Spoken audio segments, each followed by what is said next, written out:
और यदि आप यही चैनल प्रॉपरली देखते हो तो मैं विश्वास दिलाता हूं कि एक एक चीज, एक एक कॉन्सेप्ट आपका क्लियर किया जाएगा, कोई भी चीज स्किप नहीं की जाएगी। ठीक, कैसे हो आप लोग? आप लोगों का फिर से स्वागत है हमारे YouTube चैनल कॉन्सेप्ट सिग्मा में। और आज जो पढ़ने वाले हैं हम वो 11th क्लास की अकाउंटेंसी। 11th क्लास की अकाउंटेंसी में जो क्लासेस है वो पहले से आपको अपलोडेड मिल रही होगी और हम अब जो पहुंच चुके हैं वो चैप्टर नंबर 2 पे, टीएस ग्रेवाल्स के चैप्टर नंबर 2 जो कि बेसिक अकाउंटिंग टर्म्स है वो हमें आज पढ़ना है। बेसिक अकाउंटिंग टर्म्स होता क्या है, पहले मैं आपको थोड़ा सा ओवरव्यू दे दूं कि बेसिक अकाउंटिंग टर्म्स का मतलब है जैसे हर सब्जेक्ट की अपनी एक लैंग्वेज होती है। जैसे साइंस की लैंग्वेज होती है, क्या कहते हैं, हिस्ट्री की अपनी एक लैंग्वेज होती है।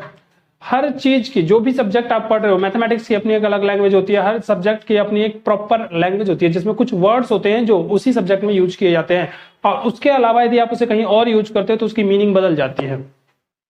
जैसे मैथमेटिक्स में प्रोडक्ट का मतलब होता है गुना, जनरल साइंस में प्रोडक्ट का मतलब होता है उत्पाद। ठीक है, उसके बाद यदि मैथमेटिक्स जनरल साइंस में कैपिटल का मतलब होता है राज्य, और वैसे अकाउंटिंग टर्म्स में कैपिटल का मतलब होता है पूंजी। तो ऐसे बहुत सारे ऐसे टर्म्स हैं जो हमें अकाउंट्स में पढ़ने हैं जिनकी मीनिंग अकाउंटिंग में कुछ और होती है और जनरल साइंस में उसकी मीनिंग कुछ और होती है। तो ऐसे ही बहुत सारे टर्म्स से आप अकाउंट्स पढ़ते समय गुजरोगे।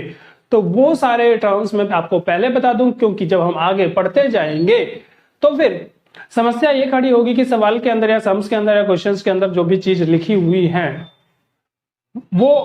वो अपनी अकाउंटिंग लैंग्वेज में लिखी होगी। तो जो अकाउंटिंग लैंग्वेज प्रॉपर लिखी गई है वो आपको तभी समझ में आएगा जब उन वर्ड्स के प्रॉपर मीनिंग आपको पता हो, वरना आप उसका मतलब कुछ और निकाल लोगे। ठीक है, तो इसलिए बेसिक अकाउंटिंग टर्म्स में वो सारे टर्म्स की बात करेंगे हम जो जनरली एक बिगिनर लेवल पे आपको पता होने चाहिए।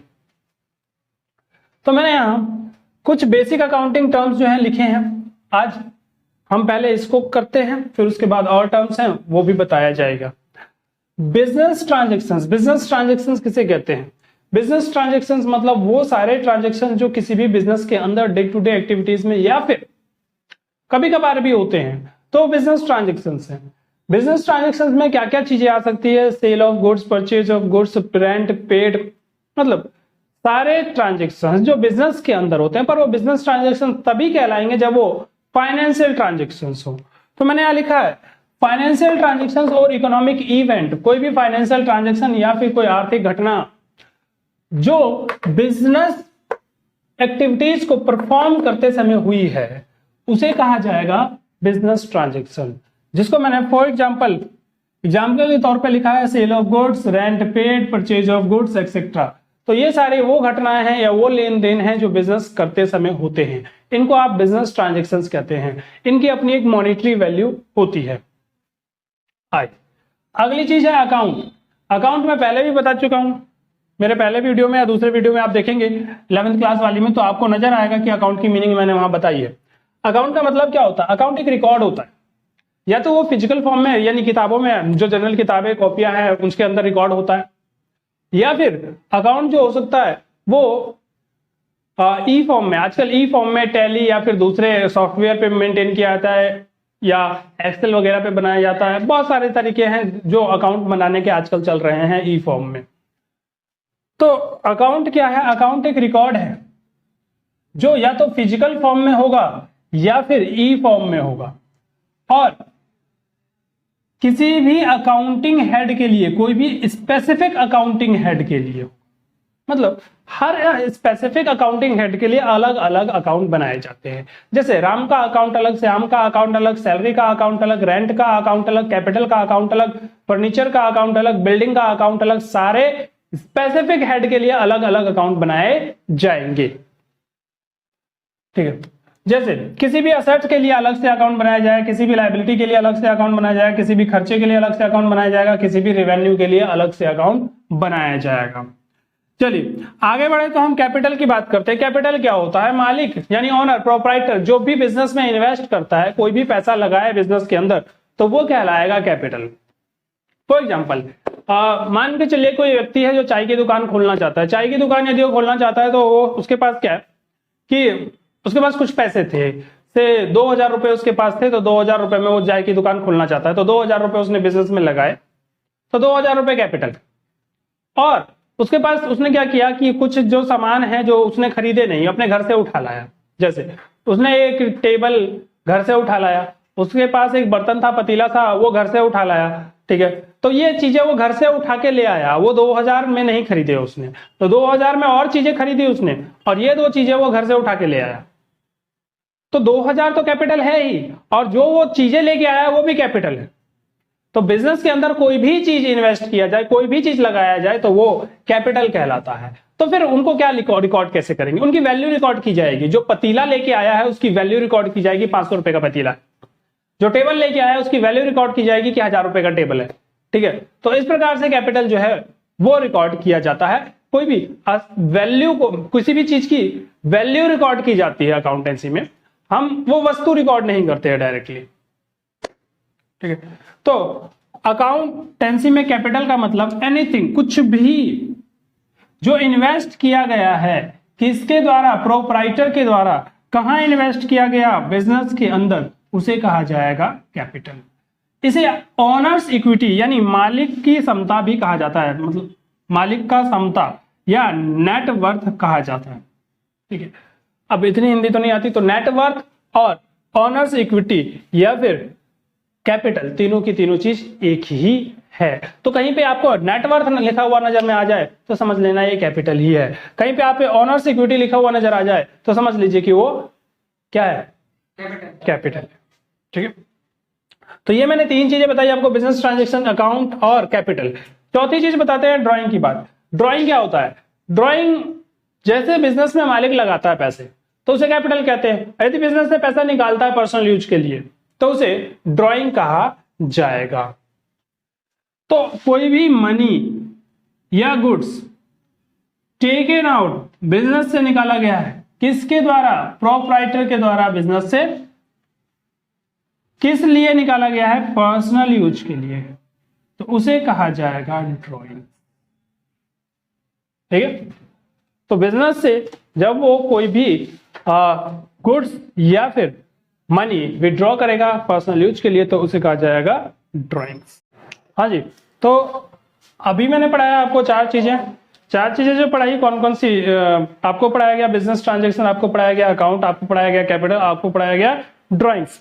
उसके आगे मैं आपको पढ़ा रहा हूँ लायबिलिटीज। लायबिलिटीज क्या होती है? लायबिलिटीज मतलब कर्जा। आम भाषा में लायबिलिटी का मतलब होता है कर्जा। कर्जा तो पता ही होगा कि भाई किसी से पैसा आप उधार लेते हो या कोई सामान उधार लेते हो तो वो कर्जा हो जाता है, ठीक है। या फिर किसी से कुछ काम करवा लिया आपने, उसके पैसे नहीं दिए, वो कर्जा हो जाता है ना।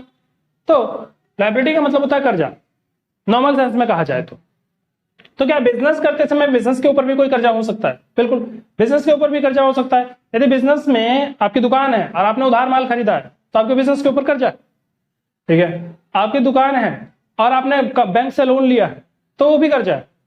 तो इस प्रकार से लायबिलिटी का मेन जो आम भाषा में मतलब निकल के आता है वो निकल के आता है कर्जा, ठीक है। पर शुद्ध हिंदी में लायबिलिटी को कहते हैं दायित्व। शुद्ध हिंदी में दायित्व कहते हैं, दायित्व ही कर्जा है। होता क्या है मैं आपको बता चुका हूं कि ये नॉर्मल सेंस में कर्जा मतलब होता है। लिखना क्या है? लिखना है आपको कोई भी अमाउंट पेबल है यानी देना है। पेबल मतलब देना है। कौन देगा? बिजनेस, मालिक नहीं, बिजनेस, ठीक है। बिजनेस, मालिक नहीं दे रहा।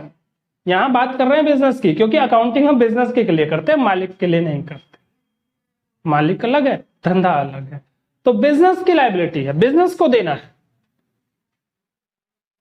तो एनी अमाउंट पेबल देना है किसके द्वारा? बिजनेस के द्वारा, उसे कहा जाएगा लायबिलिटी। कोई भी अमाउंट, ठीक है। चाहे किसी को सैलरी देनी बाकी है, लायबिलिटी। किसी से उधार माल खरीदा है, पैसा देना बाकी है, लायबिलिटी। रेंट देना बाकी है, लायबिलिटी। बैंक से लोन लिया, वो भरा नहीं अभी तक, लायबिलिटी, ठीक। तो वो सारी चीजें जो आपका कर्जा है वो लायबिलिटी है। पेबल टुवर्ड्स, यदि सुनिए,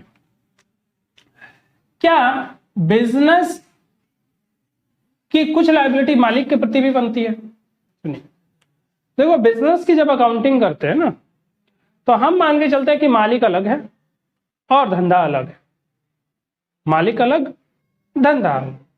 तो एक बात बताओ, यदि मालिक कुछ बिजनेस के अंदर डालता है तो बिजनेस की जिम्मेदारी बनती है कि वो मालिक को वापस करे। पर बिजनेस मालिक से लिया गया पैसा कब वापस करेगा? जब धंधा अल्टीमेटली बंद हो जाएगा। मालिक से लिया गया पैसा बिजनेस कब वापस करेगा? जब धंधा बंद हो जाएगा। तो बिजनेस के लिए मालिक से लिया गया पैसा भी लायबिलिटी है, पर वो लायबिलिटी एंड तक चलेगा। ठीक है, क्यों एंड तक क्यों चलेगा? जब तक धंधा रहेगा तब तक वो लायबिलिटी बिजनेस में पड़ा रहेगा, क्योंकि मालिक से जो पैसा लिया है बिजनेस ने, वो बिजनेस वापस तब तक नहीं करेगा जब तक कि धंधा चल रहा। ठीक है, अब यदि मालिक बिजनेस को पैसा देता है तो बिजनेस की लायबिलिटी है, बिजनेस उसे वापस करेगा। टाइम पीरियड उसके एंड का होता है। अब क्यों बिजनेस उसे आखिरी में क्यों वापस करेगा? At the end of business life क्यों वापस करेगा? क्योंकि मालिक जो है वो अपना आदमी है ना, मालिक अपना अंदर का आदमी है भाई, उसको हम अंत में देंगे कोई दिक्कत नहीं, धंधा बंद होगा उस टाइम देंगे कोई दिक्कत नहीं। तो अपने आदमी को आप बाद में दे दोगे पैसा, पर दूसरे लोगों को तो टाइम पे दोगे पैसा। तो इसीलिए यदि प्रोप्राइटर को कुछ पैसा देना बाकी है तो वो कहलाएगा इंटरनल लायबिलिटी, और यदि बाहर वाले को पैसा देना बाकी है तो वो कहलाएगा एक्सटर्नल लायबिलिटी। ठीक है, अब लायबिलिटी दो प्रकार के होते हैं, एक करंट लायबिलिटी और एक होता है नॉन करंट लायबिलिटी। यानी आपको लायबिलिटी पे करना है एक टाइम पीरियड के बाद तो वो नॉन करंट है, और यदि लायबिलिटी पे करना है एक प्रॉपर टाइम पीरियड के पहले तो वो करंट है। कौन सा टाइम पीरियड तय किया गया है करंट और नॉन करंट के लिए? करंट का मतलब होता है चालू,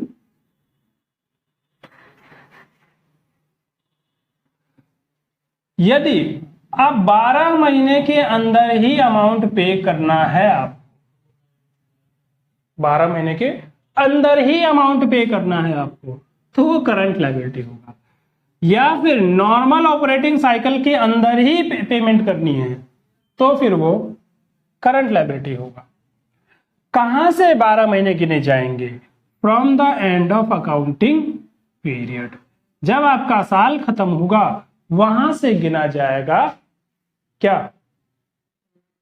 पीरियड। भाई 12 महीने कहां से गिने? 12 महीने कहां से गिने? तुम कह तो दिया कि 12 महीने के अंदर पे करना है तो करंट होगा, पर 12 महीने गिनने का टाइम पीरियड भी तो होगा क्या? उस दिन जिस दिन हमने कर्जा लिया उस दिन से गिनना है? नहीं, उस दिन से नहीं गिनना। जिस दिन आपका अकाउंटिंग पीरियड खत्म होता है, जैसे 31 मार्च या फिर 31 दिसंबर, जैसा भी आपका अकाउंटिंग पीरियड खत्म होता है, अकाउंटिंग पीरियड का भी बताएंगे डेफिनेशन। तो 31 मार्च को या फिर 31 दिसंबर को खत्म होता है, भारत के अंदर 31 मार्च को ज्यादातर खत्म होता है जनरली। तो 31 मार्च से 12 महीने गिना जाएगा। हाँ ठीक है, तो अगले 12 महीने के अंदर आपको यदि पे करना है तो वो करंट है, और यदि अगले 12 महीने के अंदर आपको पे नहीं करना है तो वो नॉन करंट है। ठीक है, या फिर नॉर्मल ऑपरेटिंग साइकिल के अंदर पे करना है तो करंट बन जाएगा। नॉर्मल ऑपरेटिंग साइकिल क्या होता है इसकी मीनिंग मैं बताऊंगा अभी आगे, या फिर इस वीडियो में या फिर अगले वीडियो में बताएंगे आपको। नॉन करंट लायबिलिटी किसे कहते हैं? यदि 12 महीने के बाद पे करते हो या फिर नॉर्मल ऑपरेटिंग साइकिल के बाद पे करते हो तो उसे कहा जाएगा नॉन करंट लायबिलिटी। मतलब सीधी सी बात है भाई, जो ज्यादा समय तक रहेगा वो नॉन करंट लायबिलिटी है, और जो कम समय तक रहेगा वो करंट लायबिलिटी है। ठीक है, यानी ऐसा कर्जा जो 12 महीने के अंदर पे करना है वो करंट लायबिलिटी, ऐसा कर्जा जो 12 महीने के बाद पे करना है तो वो नॉन करंट लायबिलिटी। ठीक है, चलिए, तो अभी मैंने आपको जो बताई वो 5 चीजें बताई। कौन कौन सी 5 चीजें बताई? बिजनेस ट्रांजैक्शन क्या होता है, अकाउंट क्या होता है, कैपिटल क्या होता है, ड्राइंग्स किसे कहते हैं, और लायबिलिटीज किसे कहते हैं। ठीक है, अब इसके आगे मुझे और चीजें बतानी है जो कि अगले वीडियो में बताएंगे, तो वीडियो को स्किप बिल्कुल ना करें, पूरा का पूरा वीडियो देखें और आगे के वीडियोस देखने के लिए भी सब्सक्राइब जरूर करें, क्योंकि जब ये कंटिन्यूटी बनेगी आपको आपकी चीज़ों की यानी पढ़ाई की जितनी भी चीज़ें हैं अकाउंटेंसी की, वो कंटिन्यूटी जब तक नहीं बनेगी तो चीज़ें समझ में नहीं आएगी। और यदि आप यही चैनल प्रॉपरली देखते हो तो मैं विश्वास दिलाता हूं कि एक एक चीज एक एक कॉन्सेप्ट आपका क्लियर किया जाएगा, कोई भी चीज स्किप नहीं की जाएगी। ठीक है, तो वीडियो सब्सक्राइब कीजिए, लाइक कीजिए और शेयर कीजिए जरूर।